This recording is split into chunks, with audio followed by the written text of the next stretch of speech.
TWR से प्रसारित जिंदगी की राह कार्यक्रम में आप सबका स्वागत बा। ई कार्यक्रम सबकरा खातिर बा जे की तरह तरह की विपत, उलझन और अशांति में पड़ के सही रास्ता से भटक गईल होखे और उनके पता ना होखे कि जिंदगी का सही रास्ता कौन है। तो दर्शक भाई बहन, बाइबल में जिंदगी का सही मार्ग बतावल गईल बा। कृपा करके देखी और सुनी कि परमेश्वर क्यों ना तरह आप सबके अगुवाई करतने।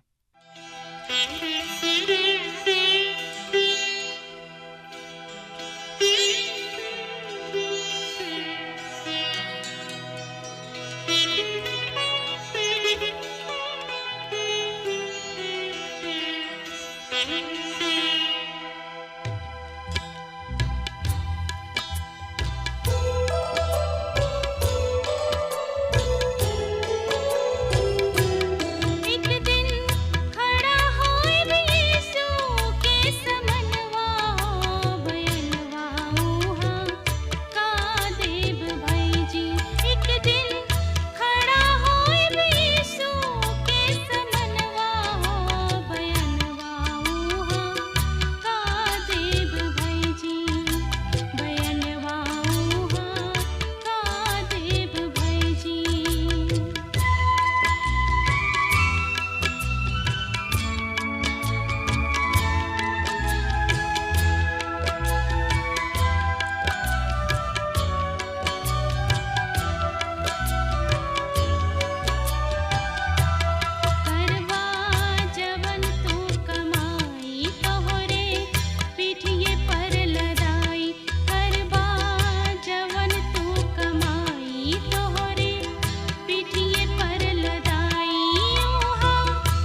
प्रभु यीशु मसीह के पवित्र और समर्थी नाम में रुआ सबके नमस्कार बा।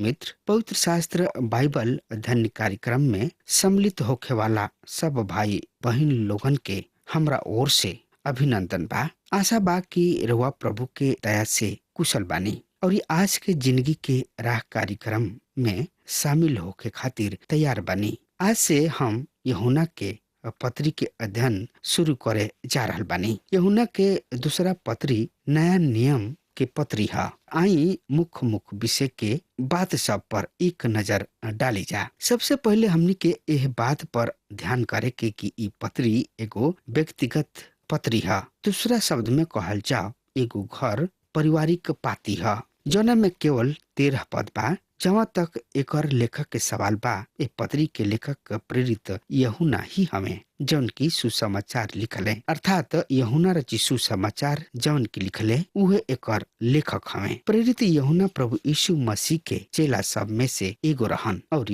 उनका के प्रेम के प्रेरित कहल जाता। पर प्रभु यीशु मसीह खुद मरकुस रची सुसमाचार के 3 अध्याय के 17 पद में गर्जन के बेटा के नाम से यूहन्ना के संबोधित कल गइल बा। ए पत्री में प्रेरित यूहन्ना पूर्ण रूप से स्पष्ट करता है कि हमनी के अपना विश्वास भाई बहन के प्रति प्रेम के दर्शावता है। अन्यथा हम परमेश्वर के संतान होके के अधिकार प्रमाणित नहीं करत। हमनी के परमेश्वर के संतान नहीं जा हो सकत। ए पत्री के काल 90 से 100 ईस्वी के बीच निर्धारित कइल गइल बा। ई पत्री संभवतः 90 से 100 ईस्वी के मध्य लिखल गइल बा। एकर विषय एगो महत्वपूर्ण विषय है। ई पत्री ए सत्य के व्यक्तिगत पत्र व्यवहार के दर्शावला। जी हाँ, ऐसा प्रतीत होता कि एह पत्री के द्वारा परमेश्वर पिता खुद सत्य के प्रदर्शित करे चाहता है। ई पत्री यूहन्ना के व्यक्तिगत पत्र व्यवहार के दर्शावेला। ए पत्री के मुख्य विषय है सत्य। ई पत्री सत्य के सर्वश्रेष्ठ स्थान पर राखेला। प्रेरित यूहन्ना झूठ शिक्षा के विषय में चेतावनी देत मसीह यीशु के प्रति व उनका वचन के प्रति आज्ञाकारी होके के मांग करताने। प्रेरित यूहन्ना यह बात पर विशेष बल देताने कि हर एगो विश्वासी जन के प्रभु यीशु मसीह के वचन पर चले के चाहिए। हाँ श्रोता मित्र भाई बहन, शिक्षा सब के बारे में देखल जाओ, आज भी बहुत से ऐसा लोग बाड़े जौन की ए शिक्षा के मानेलन। ए तरीके शिक्षा देवे वाला लोगन के प्रेरित यूहन्ना भरमावे वाला व मसीह विरोधी के नाम देले। यूहन्ना के ई मुख्य विषय है प्रेम। पहला मुख्य विषय है सत्य, दूसर का विषय है प्रेम। ई उ प्रेम है जौन की परमेश्वर सदस्य सब के बीच पावल जाला। परमेश्वर के संतान के बीच कौना तरीके प्रेम पावल जाए के चाही, ई ए पत्री के में मिलेला और ई ए पत्री के उद्देश्य है। ए पत्री के द्वारा हमनी के ओह प्रेम के विषय में जानकारी प्राप्त कर सकतानी जा जौन की दिव्य प्रेम है और उ प्रेम परमेश्वर के संतान के बीच पावल गइल बहुत ही जरूरी बा।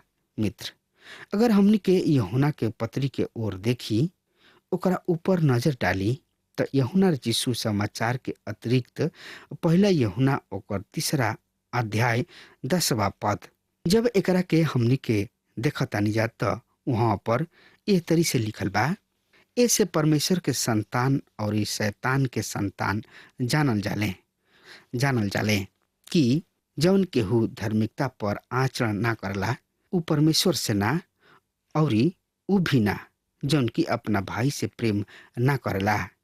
यूहन्ना दुगो बात के स्पष्ट करता है। परमेश्वर के संतान होके के प्रमाण का है? पहला बात उ आदमी जौन की परमेश्वर के संतान होके के अधिकार प्राप्त कर चुकल बा, उ धार्मिकता पर आचरण करलन। और दूसरा बात उ अपना भाई सब से प्रेम करलन। यदि वो आदमी में ये दुगो बात नहीं खे तो उ परमेश्वर के संतान ना है। मूसा कहता है कि यही से परमेश्वर के संतान और इस शैतान के संतान जानल जाले। अभी तो स्पष्ट बा कि जन परमेश्वर के संतान नहीं खन तो उ शैतान के संतान है। तो श्रोता मित्र भाई बहन, अगर हमनी के प्रेम अपना विश्वासी भाई बहन से नहीं खे, तो परमेश्वर के वचन के अनुसार हमनी के परमेश्वर से नहीं जा, अर्थात हमनी के परमेश्वर के संतान न है जा। अब सवाल ये उठता कि का हमनी के प्रेम केवल अपना भाई सबके प्रति ही होखे के चाही और उनका प्रति जौन की परमेश्वर के परिवार के सदस्य ना हमें, जौन की अभी भी खोवल भुलाइल भटकल बाणे, हमके ऐसन व्यवहार होके के चाही।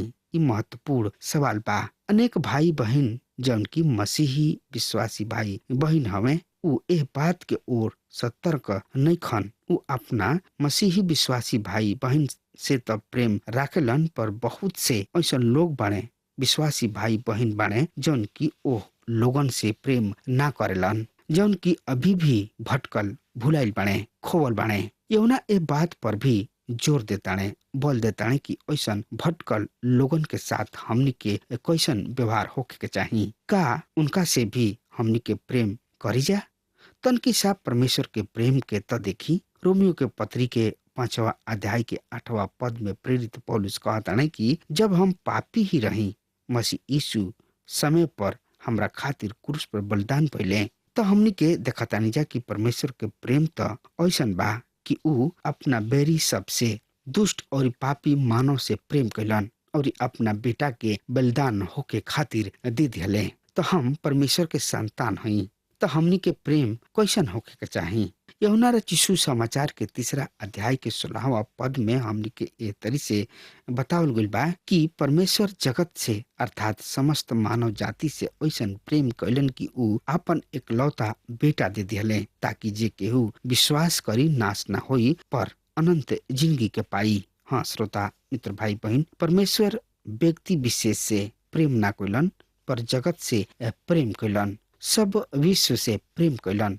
ओकरा में सब लोग शामिल बा। ए कारण हमनी के भी उनका से जौन पाप में फसल बाणे, भुलाइल बाणे, भटकल बाणे, उन्हीं लोग से भी प्रेम करे के बा और करे के चाही। काहे कि हमनी के परमेश्वर ओहनी लोग से भी प्रेम कैलन और ई प्रेम ऐसा नहीं कि हमनी के उनका किने पाप से समझौता करी जा, पर ओ तक सुसमाचार पहुंचावे के प्रेम हमनी के भीतर पावल जाए के चाही। ओहनी लोग के खातिर प्रार्थना करे के प्रेम हमनी के भीतर होके के चाही। ए पर पत्री में हमरा कुछ ऐसन भी होके के मिलेला जौन से हमनी के प्रेम ना करे के चाही। ऐसन लोग भी बाणे जौन की परमेश्वर के वचन प्रेम करे के माना करला। रुआ कहब कि ई आदमी के ह जौना से परमेश्वर प्रेम करे के मना करताणे मित्र, और उ हमें झूठ शिक्षक जौन की मसीह के कट्टर विरोधी हमें। प्रेरित यूहन्ना स्पष्ट करताणे कि ओहनी लोग से प्रेम नहीं करे के,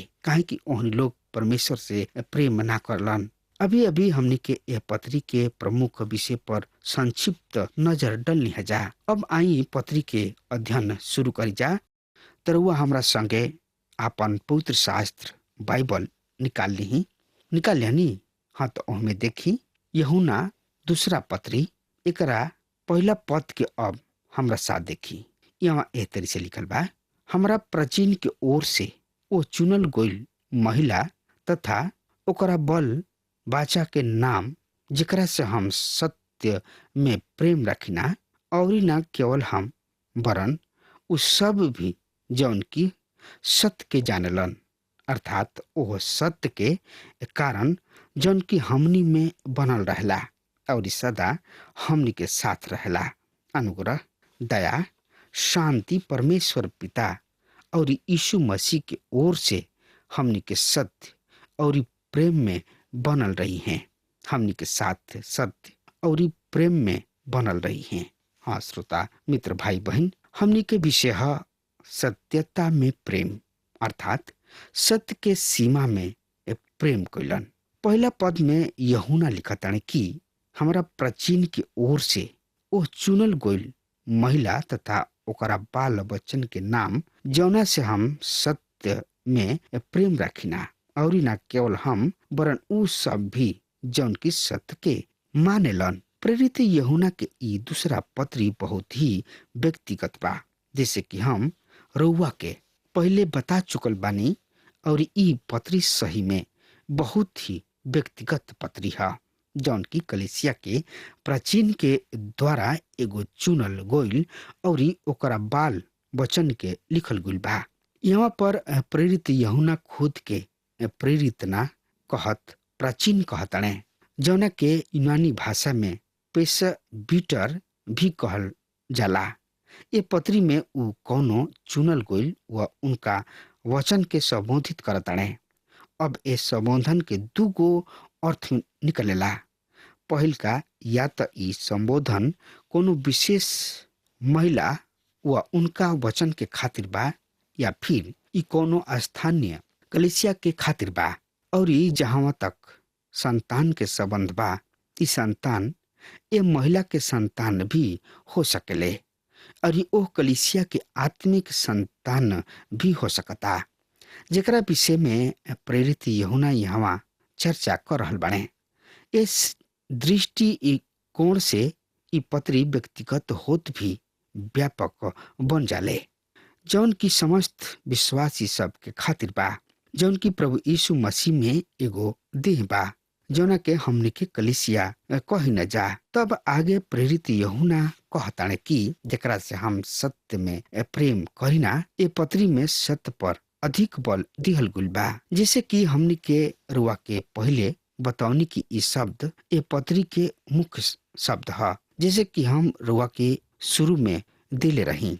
प्रिय श्रोता मित्र भाई बहन, मसीही प्रेम जौन की परमेश्वर के परिवार के बीच केवल सत्य के द्वारा ही दर्शावल जाला। ई सत्य परमेश्वर के वचन है और ई परमेश्वर के वचन प्रभु यीशु मसीह में हमनी पर प्रकट भइल। ए कारण हमनी के विश्वासी भाई बहन के प्रति प्रेम प्रभु यीशु मसीह में होके के चाही, जौन में पूरा सत्यता बा। अब आगे प्रेरित यूहन्ना कहताने, और न केवल हम वरन उ सब भी जौन की सत्य पर चलेलन। प्रेरित यूहन्ना ए पत्री में 3 गो स्थान पर विशेष रूप से सत्य शब्द पर जोर दे रहल बने। पहल का 2 पद में वरन 3 पद में वो अनेक स्थान पर सत्य शब्द के प्रयोग कैलन और उ कहतान कि और न केवल हम उ सब भी जौन की सत्य पर चली न जा। यहाँ प्रेरित यूहन्ना केवल अपना ही के ना वरन समस्त विश्वासी सब के सम्मिलित करत कर रहल बने और सब विश्वासी जन सत्यता में अपना प्रेम के एह चुनल गोइल महिला अथवा ओह स्थानीय कलीसिया के प्रति व्यक्त करताने। तब आगे दूसरा पद में प्रेरित यूहन्ना लिखताने, अर्थात ओ सत्य के एक कारण जौन की हमनी में बनल रहला और हरदम हमनी के साथ रहला। ओ सत्य के कारण एकर का तात्पर्य बा? श्रोता मित्र भाई बहन, ई वाक्य ए बात के दर्शावता कि हमनी के सदैव परमेश्वर के सत्यता के खातिर और परमेश्वर के वचन के खातिर खड़ा रहे के बा। हमनी के उनकर साथ देवे के बा, अर्थात हमनी के जब भी प्रचार करी जा केवल वचन के सत्यता के ही पेश करी जा, न कि वचन के तूरी मरोड़ के पेश करी। ई बात तब ही संभव हो सकेला जब सत्य हमनी के भीतर होला, जिससे कि प्रेरित यूहन्ना लिखताने कि ओ सत्य के कारण जौन की हमनी में बसल होला और ई सर्वदा हमनी के साथ बा।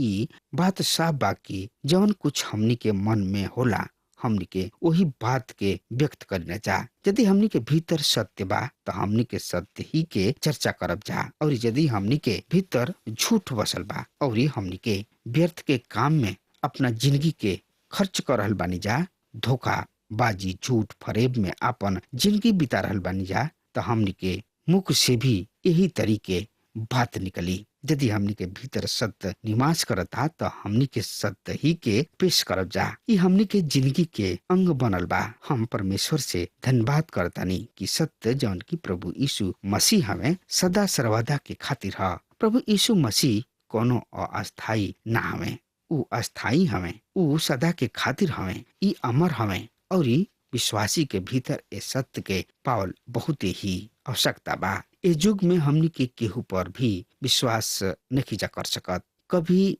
ना और ना ही केहू पर निर्भर रह सकतन जा।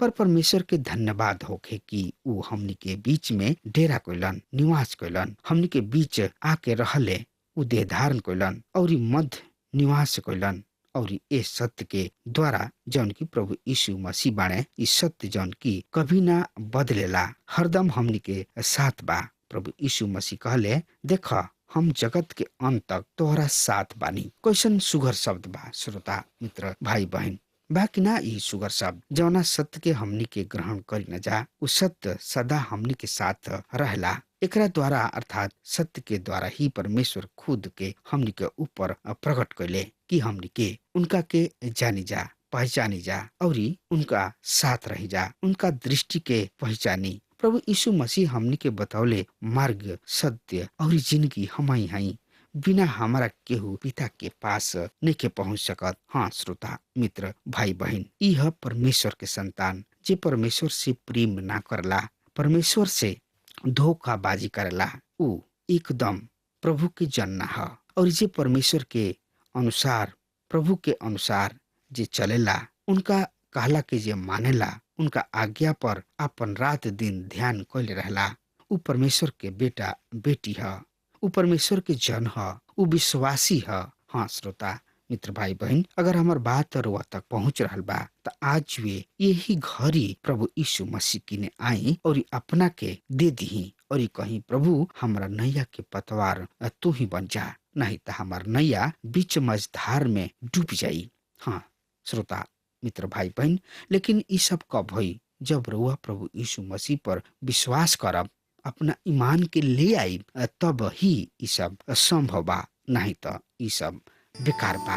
अब हमार समय खत्म हो रहा बा, तब तक खातिर हुआ हमरा के आज्ञा दी। परमेश्वर हुआ के बहुत ही आशीष देश। आमीन।